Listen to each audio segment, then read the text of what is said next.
បាទកុំភ្លេចពិនិត្យមើលក្នុងសម្បកកញ្ចប់ Comfort ព្រោះថាមានរង្វាន់សរុបរហូតដល់270លានរៀល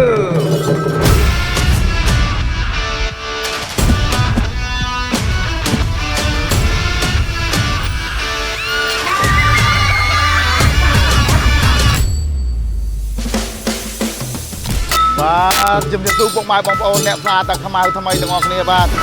នៅពេលដែលពុកម៉ែបងប្អូនហើយកញ្ចប់ Comfort ប្រើកុំភ្លេចពិនិត្យមើលសម្បកកញ្ចប់ Comfort ខាងក្នុងព្រោះថាអាចនឹងឈ្នះទឹកប្រាក់$10 $25 $50 និង$250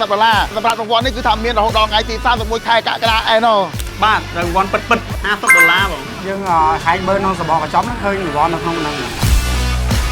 បាទឥឡូវនេះគឺថាយើងបានមកដល់ផ្សារចាក់អង្រែហើយ Comfort កញ្ចប់របស់យើងនៅតែផ្ដល់លៀបផ្ដល់តំណែងជូនទៅដល់អតិថិជនមានឱកាសឈ្នះទឹកប្រាក់$10 $25 $50 និង$250ច្រើនហ្មងបាទឥឡូវនេះគឺថាយើងបានមកដល់ផ្សារច្រាំងជម្រៃហើយយក20ឆ្នាំហើយ Comfort ហ្នឹងអាចមានរង្វាន់កញ្ចប់ដាច់ជាងគេខ្ញុំជួយចិត្តប្រើកញ្ចប់ស្រាប់ឥឡូវលើថាមានរង្វាន់ពីមុនហើយបោះចោលទៅម្យ៉ាងតែឥឡូវអត់ទេឥឡូវអត់រង្វាន់អត់មើលសិនបាទ